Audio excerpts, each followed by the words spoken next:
त्रेता के लोग कीर्तन करते हैं विष्णु, यज्ञ, कृष्णिगर्भ, सर्वदेव, उरुक्रम, वृषाकपि, जयंत और गुरुगाय। इन नामों से त्रेता के भक्त भगवान के नामों का जप करते हैं और संकीर्तन करते हैं, कीर्तन सब करते हैं, जप सब करते हैं। अब कौन सा युग आया? द्वापर।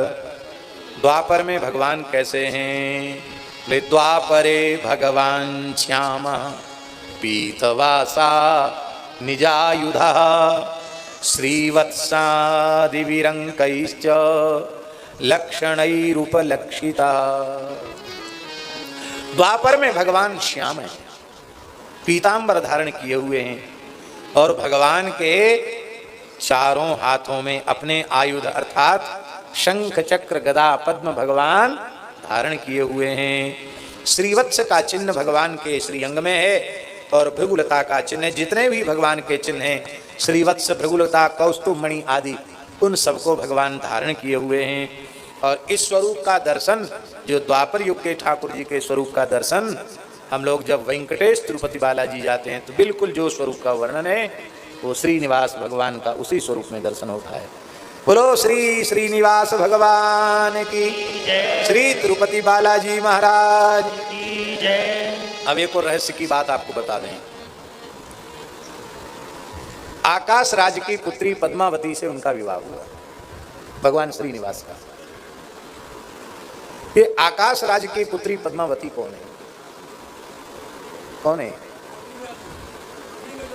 हाँ, ये तो स्पष्ट लिखा है स्कंद पुराण में कि जानकी जी को अग्नि में प्रवेश करा दिया था और प्रतिबिंब सीता वो लंका गई और जब लंका विजय हो गई तो किशोरी जी आई तो राम जी ने कहा कि तुम जाओ, हमने अपना काम कर दिया, अब तुम्हारी जहाँ इच्छा हो वहाँ लंका में रहना हो वहाँ रहो और भरत जी के प्रति भरोसा हो तो वहाँ रहो, अब हम अपने पास तो तुमको नहीं रहते। तो लक्ष्मण हो धर्म के नेगी, पावक प्रकट करहु तुम बेगी। लक्ष्मण जी ने अग्नि प्रकट किया और माता जी अग्नि में चली गई। वो केवल एक लीला थी कि जानकी जी जो वस्तुतः अग्नि में विराजमान है वो आएंगी और प्रतिबिंब सीता वहां चली जाए, प्रतिबिंब सीता वहीं चली जाए। अब प्रतिबिंब सीता जी भगवान के पास पहुंची, काम तो हमसे ले लिया और स्वीकार हमको किया नहीं। निश्चरहीन करऊं मही भजू उठाए रणकीन, तो आपका काम तो प्रतिज्ञा तो हमने पूरी कराई और जब हम आए तो कहा नहीं, हम तो तुम्हारा मुंह नहीं देखते, जाओ। तो ये वेदवती है। ये कौन है? ये पूर्व जन्म की वेदवती है। प्रतिबिंब सीता वेदवती है और ये वेदवती ऋषिपुत्री है और ये वेदवती भगवान नारायण को पति रूप में प्राप्त करने के लिए तप कर रही थी। उसी समय रावण आया और रावण उसके रूप को देखकर मोहित हुआ। रावण ने पहले विनय किया, जब नहीं मानी तो उसके केस पकड़ लिया तो उसके हाथ ही तलवार बनकर के केस उसने काट दिए जितने रावण ने स्पर्श किए थे और वो अग्नि में समाहित हो गई। वो अग्नि में जो समाहित हो गई थी वही वेदवती प्रतिबिंब सीता वो भगवान के सामने आई। भगवान ने कहा वे रामावतार की मर्यादा है, विदेहराज नंदनी श्री जानकी जी के अतिरिक्त हम किसी को भी अपनी पत्नी के रूप में स्वीकार नहीं कर सकते। राम जी एक पत्नी व्रत है।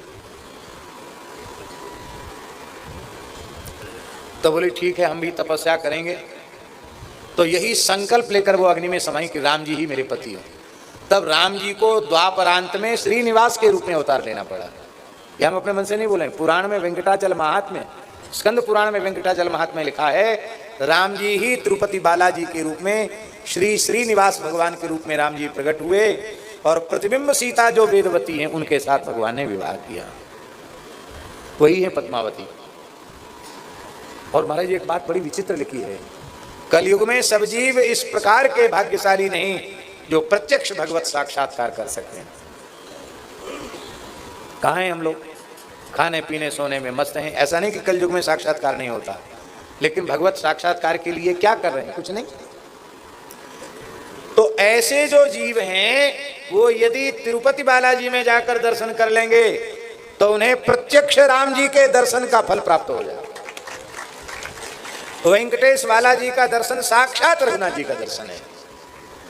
जब से ये बात हमने पढ़ी है पुस्तक में, ग्रंथ में, पुराण में, तब से हमारा मन तो करता है कि साल में एक बार उनका दर्शन हो। पर हमारा पुण्य बहुत कमजोर है, भाग्य बड़ा कमजोर है, क्योंकि योग ही नहीं बन पाता है ये। अच्छा चलो ठीक है। तो ऐसा अद्भुत श्रीनिवास भगवान का दर्शन, यद्यपि भगवान ने कई बार कृपा करके दर्शन कराया है अपना, पर दर्शन से मन कहाँ भरता है, लगता है बस उनको देखते रहो। तो भगवान साक्षात, भगवान की करुणा कितनी है कि जो कलयुगी प्राणी मेरा साक्षात्कार प्राप्त करने के अधिकारी नहीं है, तो यहाँ आकर दर्शन कर लें तो उनको साक्षात्कार का लाभ मिलता है। ये साक्षात्कार का लाभ क्या है? उनको द्वारा किसी माता का स्तनपान नहीं करना पड़ेगा।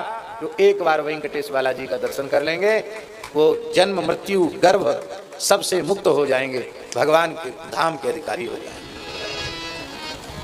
उस समय भगवान की पूजा कैसे करते हैं? बोले उस समय मनुष्य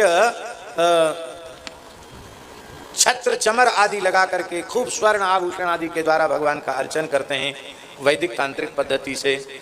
और आज भी आप देखेंगे तो तिरुपति बालाजी में कितना सोना है, कितना वैभव है भगवान का, अपार वैभव है भगवान का। वैभव से भगवान की उपासना होती है।